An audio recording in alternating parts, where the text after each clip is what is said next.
lorsque j'étais dans la rue, et que le Seigneur commence à se révéler à moi, j'ai bien compris qu'en fait, toute la force, le zèle, la rigueur, l'autorité, les qualités que j'avais dans la rue, en fait, c'est le Seigneur qui me les avait données.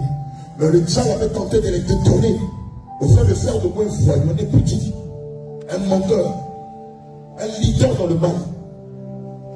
Et j'ai dit, toute la force, l'intelligence, les capacités, les valeurs intrinsèques que j'étais en train de manifester dans le monde, c'était des dons, des talents que le Seigneur m'avait donnés pour le servir.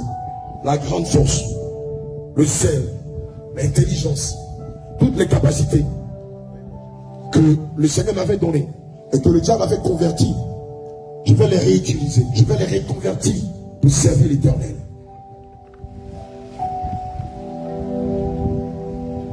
Dans le monde, j'étais un rassembleur du mal. J'étais un rassembleur du mal. C'est-à-dire, quand tu vois 100 personnes autour de moi, j'étais en train de leur donner de mauvais conseils. Comment arnaquer les gens, comment abuser les femmes, comment sortir avec des femmes riches, comment monter des business en faisant du mal aux gens. J'ai compris que cette intelligence, c'était Dieu qui me l'avait donné, mais le diable l'avait converti à ses faits. J'ai dit, ok, on va faire un feedback. Je vais récupérer ce que le Seigneur m'a donné et je vais l'utiliser pour préparer l'église du Seigneur. Hier soir, quand on revenait des eaux du baptême, je n'avais pas ma voiture, elle était au garage. Et donc j'étais à maman Sarah de nous retrouver là-bas. Et chemin faisant, quand on revenait, la plupart des brebis du Seigneur qui avaient été baptisés venaient à pied, à cause du fait qu'il y a la boue au village vitré. Et j'ai dit à Jacques, j'ai dit à l'apôtre Jean-Jacques, on va aller au garage, je vais prendre ma voiture, on va venir prendre les brebis du Seigneur. On était déjà arrivé ici en ville. Pour certaines personnes allaient se dire, mais bon, elles peuvent se débrouiller les brebis du Seigneur. J'ai dit non, arrière de mon Satan. Et j'ai dit à Jacques, allons au garage.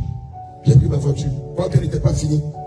Et je lui ai dit, va prendre les brebis. Pendant ce temps, quand on était très fatigué, j'étais encore en train d'évangéliser une jeune fille dans un magasin. L'apôtre Jacques m'a dit, la force que tu as, elle est incroyable. Tu ne t'arrêtes pas de travailler. Je lui ai dit, mais oui, c'est normal. Puisque quand on était dans le monde, on n'arrêtait pas de travailler pour le diable. Combien de temps on n'a pas passé les heures dans le bois de nuit, dans les maquis, devant une pierre, 2 pierres, 3 pierres, de 21h à 6h du matin. Combien de fois on ne s'est pas masturbé toute la nuit, 3, 4, 6 fois. Combien de fois on n'est pas allé coucher avec des prostituées. Combien de fois on n'a pas vécu dans le péché. Alors maintenant qu'on est en Christ, vous n'allez pas utiliser toute cette force, toute cette rengaine-là, pour vous rattraper, pour racheter le temps. Moi, le Seigneur me l'a fait comprendre que tout le sel que j'avais à faire le mal, ce sel-là maintenant, je dois le convertir pour les brebis du Seigneur. Et ces brebis que vous voyez, ces serviteurs, ces servants que vous voyez, ont bien compris la dynamique du Seigneur Jésus. Utiliser ses valeurs intrinsèques, utiliser sa force, son intelligence, utiliser les dons et les talents que le Seigneur nous a donnés pour les servir en esprit en vérité. Toi, tu as des talents. Toi, tu as des qualités. Que fais-tu avec tes dons? Que fais-tu avec tes qualités, la grande intelligence que le Seigneur t'a donnée? Que fais-tu même avec les moyens que Dieu t'a donnés? Tu as assis là-dessus et tu attends le salut, tu attends que la tempête sonne. Mais comment vas-tu être enlevé si tu fais avec de ta négligence? Dis-le-moi. Comment penses-tu être enlevé si la tempête sonne et que tu n'es pas dans le champ, tu n'es pas dans la maison en train de travailler pour le Seigneur, en train de prier pour le Seigneur, en train de dire aux gens, répondez-vous, les temps sont finis, préparez-vous, va au ciel. Comment tu fais? C'est quelle base veux-tu aller au ciel? Oui, tu as reçu le Saint-Esprit, mais si tu ne fais pas l'œuvre du Seigneur pour lequel le Seigneur t'a appelé, comment iras-tu au ciel? Il t'a donné la charge, c'est pour aller évangéliser. Il t'a donné les moyens, c'est pour soutenir son œuvre. Il t'a donné de l'intelligence, il t'a donné de l'ingéniosité, c'est pour faire les choses. Vous ne savez pas comment je suis. J'apprécie énormément l'évangéliste Élie. Il est toujours en train de fabriquer des choses pour le Seigneur. On est là, il a dit, bon, écoute, voilà ce qu'on va faire. Voilà un petit appareil. On va le brancher dans nos voitures. Comme ça, puisque quand on évangélise, les baffes ne font pas 30 minutes ou 1 heure, ça s'éteint. On va fabriquer un petit appareil. On va le brancher dans les anneaux de cigare. Et on va mettre les baffes comme ça, les baffes ne vont jamais s'éteindre. On évangélise du matin au soir. J'ai regardé l'évangéliste Élie, je lui ai dit, franchement, tu as du génie pour le Seigneur Jésus. Et c'est ce que le Seigneur attend de nous. Le génie que tu as mis en toi, tu fais quoi avec? Tu prends pour marmer les gens, pour abuser les gens. Les qualités, les valeurs intrinsèques que le Seigneur t'a données, que fais-tu de ces valeurs intrinsèques? Les dons que Dieu t'a donnés, qu'en fais-tu? Si dans le monde, tu pouvais pécher pendant tes sœurs et tes frères sont arrêtés. Maintenant que tu es dans la vérité, maintenant que tu es dans la lumière, maintenant que tu es dans l'assemblée des cieux, utilise cette force-là pour servir Dieu.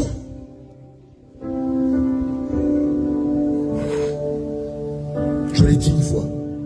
Si à l'époque, tu n'avais pas honte de péché, pourquoi maintenant tu auras honte de dire à quelqu'un, Jésus t'aimerait pour toi de tes péchés? Ça ne te coûte pas de le faire. Ça ne te coûte pas de le dire. Mon bien-aimé, réponds pas de tes péchés. Jésus t'aime, lui il t'aime, mais il n'aime pas la vie que tu mènes. Ça ne te coûte pas de lui dire. Tu n'as pas honte de parler mal. Tu n'as pas eu honte de faire des choses atroces dans le passé. Tu n'as pas eu honte de faire des avortements. Tu n'as pas eu honte de te masturber. Tu n'as pas eu honte d'aller dans les hôtels avec des femmes mariées ou des hommes mariés. Mais pourquoi tu as honte maintenant de servir ton esprit en vérité? Comment ça se fait que tu as honte de dire la plus belle des choses que le Seigneur attend de toi à quelqu'un?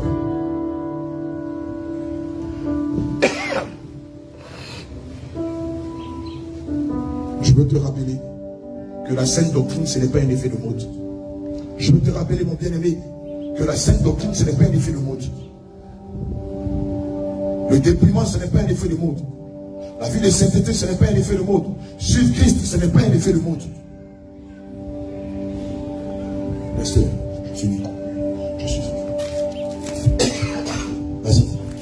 Matthieu 27, verset 14 à 30.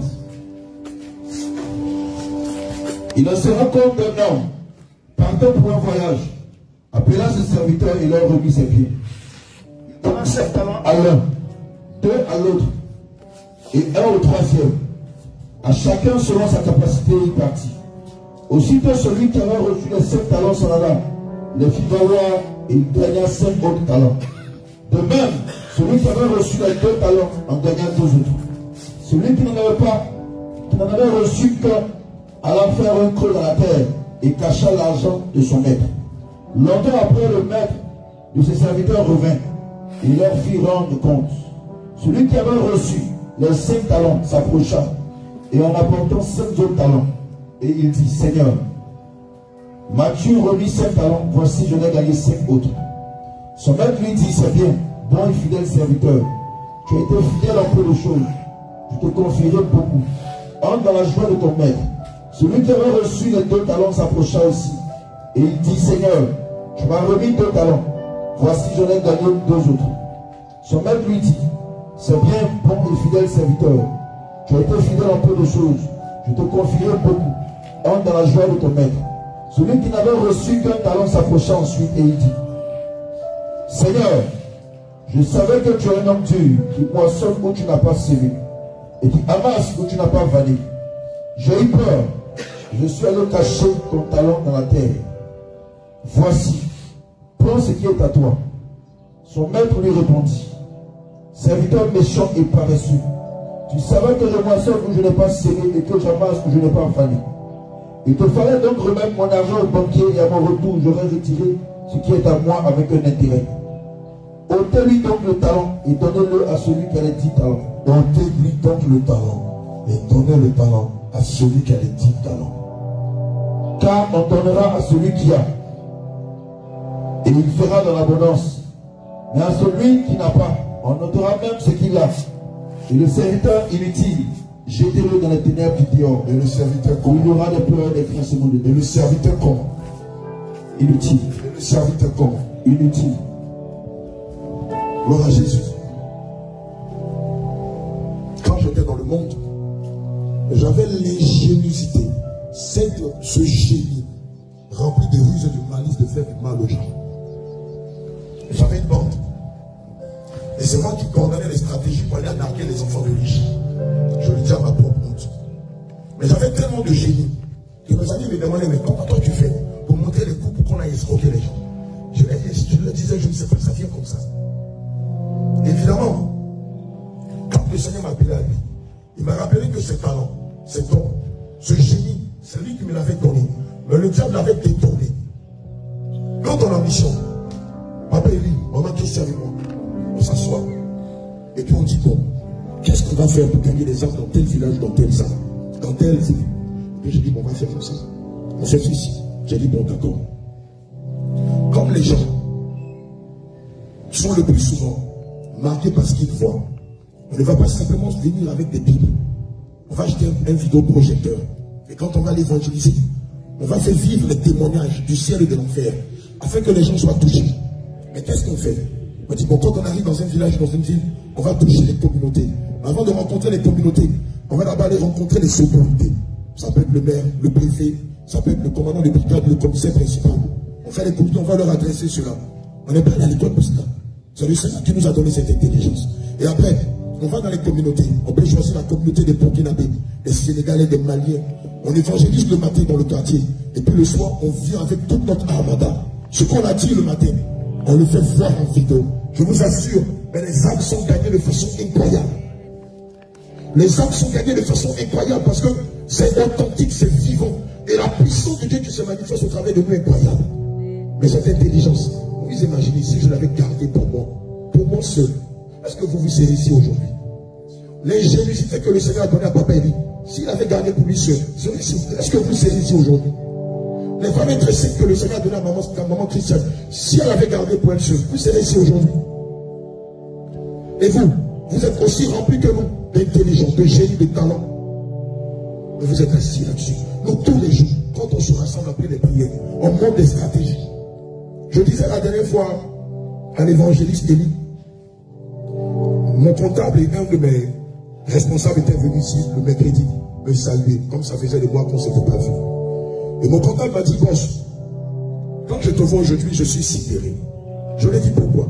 Il va me dire, quand on était au service, à chaque fois que tu disais, on allait créer la Côte d'Ivoire par notre entreprise et installer des annexes dans plusieurs pays de la Côte d'Ivoire. Et me dit, en fait, quand tu nous parlais, tu prophétisais. Mais ce n'était pas ce qui concerne ton entreprise, mais c'était l'œuvre de Dieu. Et tu lui disais toujours, pendant que je suis en train de gérer mon business, quand un moment viendra, tu n'auras plus le temps. Et ce que je suis en train de vous apprendre, je vais l'appliquer pour servir le Seigneur Jésus. Bien aimé, je prends maman Sarah et les anciens témoins. Moi, je suis un travailleur.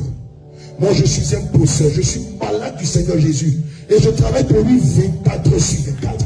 Et c'est comme ça que le Seigneur veut que nous, vous, travaillez 24 heures sur 24 pour lui. Alléluia. Ça va t'étonner que demain, le Seigneur lève Papa Pierre et qu'il nous donne une grande entreprise dans la mécanique.